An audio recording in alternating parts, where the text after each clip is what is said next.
Hello नमस्कार दोस्तों, आप सभी का स्वागत है आज के इस वीडियो में। तो दोस्तों आज मैं आपको इस वीडियो में बताने वाला हूं कि रेलवे की जो है वैकेंसी एक और बड़ी वैकेंसी आ चुकी है जो कि 12,000 प्लस वैकेंसी है। तो यह जो वैकेंसी है आरपीएफ का है और आरपीएफ एसआई यानी आरपीएफ के सब डिवीज़न इंस्पेक्टर का है। ठीक है, तो आरपीएफ रिक्वायरमेंट 2024। तो आज के इस वीडियो में हम इसी के बारे में डिस्कस करने वाले हैं कि किसका कितनी पोस्ट है और इसकी फिजिकल क्या रहने वाली है, इसका हाइट कितना लेता है। ठीक है, तो चलिए मैं वीडियो को स्टार्ट करता हूँ और देखते हैं पोस्ट की डिटेल देखते हैं और उसके बाद सिलेक्शन प्रोसेस भी देखते हैं इसका। तो दोस्तों आप यहाँ देख सकते हैं ओवरव्यू में ऑर्गेनाइजेशन यानी संस्था का क्या है, रेलवे प्रोटेक्शन फोर्स यानी आरपीएफ की है। उसके बाद जॉब कितनी है, 12,476 पोस्ट की है। और इसमें जो है क्वालिफिकेशन कितनी मांगी जा रही है, 10th का है और ग्रेजुएशन का है। तो 10th लेवल पे जो भरेगा वो आरपीएफ कांस्टेबल का भरेगा और जो ग्रेजुएशन लेवल पे भरा जाएगा वो आरपीएफ एसआई का भरा जाएगा। ठीक है, उसके बाद यहाँ देखते हैं कि इसका सिलेक्शन प्रोसेस क्या है। तो सिलेक्शन प्रोसेस में सबसे पहले इसमें रिटन एग्जाम होता है, उसके बाद पीएसटी पीटी होता है यानी फिजिकल होता है, उसके बाद डीवी और मेडिकल होता है और उसके बाद मेरिट लिस्ट निकलता है और उसके बाद सिलेक्शन हो जाती है। ठीक है, तो उसके बाद है कि आप ऑनलाइन कब से कर सकते हैं। तो ऑनलाइन एप्लीकेशन अप्लाई डेट जो है वो जनवरी से स्टार्ट होगी और यह जो है जनवरी में डेट फाइनल नहीं किया है कि कितने तारीख से यह होगी, लेकिन जनवरी में फाइनली जनवरी से इसका ऑनलाइन स्टार्ट हो जाएगा और इसका जो है लास्ट डेट जो है ऑनलाइन करने का यह फरवरी 2024 तक रहने वाली है और इसका ऑफिशियल वेबसाइट ये है। ठीक है, उसके बाद अब देखते हैं कि रिक्वायरमेंट पोस्ट और वैकेंसीज के बारे में। तो टोटल पोस्ट जो है यह 12,000 प्लस है, यानी 12,000 कितना था, 476 पोस्ट है और मेल और फीमेल ये दोनों के लिए है। ठीक है, उसके बाद आप देख सकते हैं कि नेम ऑफ द पोस्ट में यह दो पोस्ट की है। इसमें कांस्टेबल की 9,000 प्लस वैकेंसी है और सब डिवीज़न इंस्पेक्टर की जो है यह 3,000 प्लस वैकेंसी है। दोनों मिलके 12,476 वैकेंसी है। उसके बाद आप एज की बात करें तो एज में जो है रिक्वायरमेंट एज लिमिट जो है यह कैंडिडेट एज शुड बिटवीन 18 से 25 ईयर फॉर कांस्टेबल। तो आरपीएफ कांस्टेबल के जो लिए एज चाहिए वो 18 से 25 साल की के बीच होनी चाहिए और आरपीएफ एसआई के लिए 20 से 25 ईयर के बीच। सब डिवीज़न इंस्पेक्टर एज 1 जुलाई 2024 यानी सब डिवीज़न इंस्पेक्टर के लिए जो एज है वह 20 से 25 ईयर रहना चाहिए। उसके बाद जो है एज रिलैक्सेशन भी है इसमें। तो एज रिलैक्सेशन जो है 5 year apply to SC ST। जो भी कैंडिडेट SC या ST में आते हैं तो उसको 5 साल की एक अलग से रिलैक्सेशन दिया गया। यदि मान लीजिए कांस्टेबल में जिसका जो आरपीएफ कांस्टेबल भरना चाहता है और उसका 25 साल एज है, 26 साल एज है तो और वह SC ST कैंडिडेट है तो उसको जो है वो फॉर्म भर सकता है, कम से कम 30 साल तक वह फॉर्म भर सकता है। ठीक है, उसी तरह है ओबीसी को जो है ओबीसी कैंडिडेट को जो है वो 3 साल एज रिलैक्सेशन दिया गया है, यहाँ देख सकते हैं। और उसके बाद देखते हैं कि फिजिकल में क्या सब ये लेता है। इसका जो एग्ज़ाम क्वालिफाई जो करेगा, जो भी कैंडिडेट का रिजल्ट आएगा उसका फिजिकल क्या लेने वाला है, हाइट क्या है, उसके बारे में अब इस वीडियो में देखेंगे। तो दोस्तों आप यहाँ देख सकते हैं कि फिजिकल मेजरमेंट में यहाँ कैटेगरी दिया गया है और उसके बाद हाइट दिया गया है और उसके बाद चेस्ट दिया गया है। ठीक है, उसके बाद यहाँ देखते हैं कि यूआर और ओबीसी यानी जनरल और ओबीसी का जो है मेल कैंडिडेट के लिए हाइट है 165 जो, ठीक है, और फीमेल के लिए कितनी है, 157 हाइट है। ठीक है, उसके बाद अनएक्सपेंडेड है मतलब बिना चेस्ट को फुलाए हुए चेस्ट 80 सेंटीमीटर का और उसके बाद एक्सपेंडेड यानी चेस्ट को फुला के 85 सेंटीमीटर होनी चाहिए कम से कम। ठीक है, उसके बाद SC ST का आप देखिए तो SC ST में जो है मेल कैंडिडेट का 160 सेंटीमीटर हाइट लेता है और फीमेल का 152 सेंटीमीटर हाइट लेता है। ठीक है, उसके बाद चेस्ट जो है इसका 76.2 लेता है और इसको फुला के जो है 81.2 होना चाहिए। उसके बाद है उसके अलावा जो भी कास्ट बच जाता है उसका जो मेल कैंडिडेट का हाइट है वो 163 सेंटीमीटर और फीमेल का 155 सेंटीमीटर और इसका चेस्ट 80 सेंटीमीटर और फुला के जो है 85 सेंटीमीटर होनी चाहिए। ठीक है, अब देखते हैं कि इसका दौड़ जो है रनिंग जो है वो मेल और फीमेल में कितना कितना होता है, हाई जंप क्या होता है।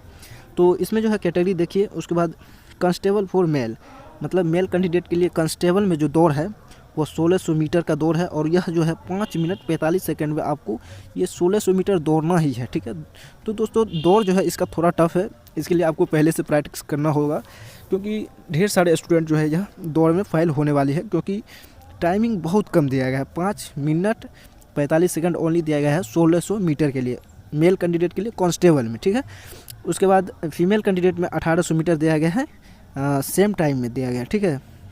सॉरी, फीमेल कैंडिडेट के जो लिए दिया गया है कांस्टेबल के लिए, वो जो है 800 मीटर रनिंग दिया गया है, और वह जो है 3 मिनट 40 सेकंड में इसको करना है 800 मीटर रनिंग को, ठीक है। मेल कैंडिडेट के लॉन्ग जंप जो है वो 14 फीट है, हाई जंप कितनी है 4 फीट है, ये मेल कैंडिडेट के लिए है, कांस्टेबल के लिए, ठीक है। और उसके बाद फीमेल कैंडिडेट के जो लिए कांस्टेबल है, यह लॉन्ग जंप 9 फीट का है, और फीमेल के लिए हाई जंप कितनी है 3 फीट की है, ओनली 3 फीट, ठीक है। इसके बाद अब देखते हैं कि सब डिवीज़न इंस्पेक्टर के लिए पीटी पीएसटी क्या है, उसका क्या है। यहाँ sub division inspector for PST और पीटी, ठीक है, फिजिकल मेजरमेंट, ये कैटेगरी हो गया यूआर और ओबीसी के लिए। मेल कैंडिडेट के लिए 165 चाहिए, फीमेल के लिए 157, 80, ये सब तो सेम है। उसके बाद एससी एसटी के लिए 160 चाहिए, मेल के लिए हाइट, और फीमेल के लिए 162। तो ये जो है ये पूरा जो है या तो आरपीएफ कांस्टेबल हो या आरपीएफ एसआई हो, दोनों का ये सभी में सेम है, ठीक है। उसके बाद आगे देखते हैं। तो दोस्तों आगे जो है सब डिवीज़न इंस्पेक्टर का जो है दौड़ जो होगा, रनिंग जो होगा, वो इसमें छूट दिया गया है, ठीक है। Sub division inspector for male, तो इसका जो दौड़ है सर दोस्तों, तो ये भी 1600 मीटर का दौड़ होगा, ठीक है। लेकिन इसमें जो है टाइम ज़्यादा दिया गया है, इसमें जो टाइम है 16 मिनट 30 सेकंड, यानी 6.5 मिनट दिया गया है। तो दोस्तों इसमें जो थोड़ा सा भी प्रैक्टिस यदि करता है तो वो रनिंग पास कर जाएगा, ठीक है। तो इसमें जो है मेल कैंडिडेट के लिए सब डिवीज़न इंस्पेक्टर में 1600 मीटर की दौड़ 6.5 मिनट में तय करनी होती है। उसके बाद लॉन्ग जंप जो है इसमें 12 फीट की है, और हाई जंप 3 फीट 9 इंच का है, ये मेल के लिए है, ठीक है। Sub division inspector for female, female के लिए जो दोस्तों है वो 800 मीटर की रनिंग होगी, और वह 4 मिनट में उसको तय करना होगा फीमेल के लिए। फीमेल के लिए लॉन्ग जंप कितनी है 9 फीट है, और हाई जंप कितनी है 3 फीट है, ठीक है। अब रिक्वायरमेंट क्वालिफिकेशन की बात किया गया है, तो क्वालिफिकेशन तो वही है, यदि आप कांस्टेबल भरिएगा आरपीएफ कांस्टेबल, तो आप यदि 10th पास करते हैं और 18 प्लस एज है तो आप उसके लिए एलिजिबल हैं। और यदि आप सब डिवीज़न इंस्पेक्टर के भरना चाहेंगे तो आपको ग्रेजुएशन होना ज़रूरी होता है। उसके बाद इसके सिलेबस की बात करूं, आरपीएफ कांस्टेबल और एसआई का सिलेबस जो है सिलेक्शन प्रोसेस में, तो दोस्तों इसमें जो है जनरल अवेयरनेस बहुत मात्रा में पूछा जाता है, जो कि 50 मार्क का रहता है, 50 क्वेश्चन रहता है, ठीक है। जनरल अवेयरनेस में जो है जीके जीएस करंट ये सारा चीज़ रहेगा, ठीक है। जीके जीएस में जितना भी सब्जेक्ट टोटली रहेगा वो टोटल 50 नंबर का पूछा जाएगा। उसके बाद अरिथमेटिक्स यानी मैथमेटिक्स जो है वो 35 नंबर का आपका पूछा जाएगा। और उसके बाद intelligence, general intelligence and reasoning भी 35 नंबर का पूछा जाएगा, यानी टोटल 100 क्वेश्चन, 35 दूनी 70, 70 50 120 क्वेश्चन का एग्जाम होगा, ठीक है। आरपीएफ एसआई और कांस्टेबल दोनों का 120 को क्वेश्चन रहेगा। और इसमें जो है नेगेटिव मार्क भी है, यहाँ देख सकते हैं 90 मिनट का आपको टाइम दिया जाएगा, ठीक है। नेगेटिव मार्किंग 1/3, यानी आप 3 क्वेश्चन गलत करते हैं तो आपकी 1 नंबर काट ली जाएगी, ठीक है। इसका जो यदि आप पे स्केल देखते हैं कांस्टेबल की, तो यह जो है 11,700 से 7th पीसी पे दिया गया है।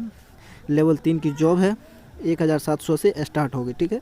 और सब डिवीज़न इंस्पेक्टर की जो है यह लेवल 6 की जॉब है, और इसका पे स्केल जो है यह 35,400 से स्टार्ट होगी 7th पीसी के द्वारा, ठीक है। आगे देखते हैं आरपीए इसका सिलेक्शन प्रोसेस, जो कि हमने पहले भी डिस्कस कर चुका हूँ। तो यहाँ जो है सिलेक्शन प्रोसेस में पहले सीबीटी एग्ज़ाम होगा, वो उसके बाद पीटी पीएसटी पीएमटी होगा, उसके बाद डॉक्यूमेंट वेरिफिकेशन, उसके बाद मेडिकल, और उसके बाद जो है मेरिट लिस्ट निकलेगा, जिसका मेरिट लिस्ट में कैंडिडेट शॉर्ट लिस्टेड होगा और उसको जॉब मिलेगी, ठीक है। उसके बाद एप्लीकेशन फ़ी की बात करें तो SC ST PWD को नहीं लगता है, और उसके बाद अदर के लिए 100 रुपया फीस रखा गया है, ठीक है।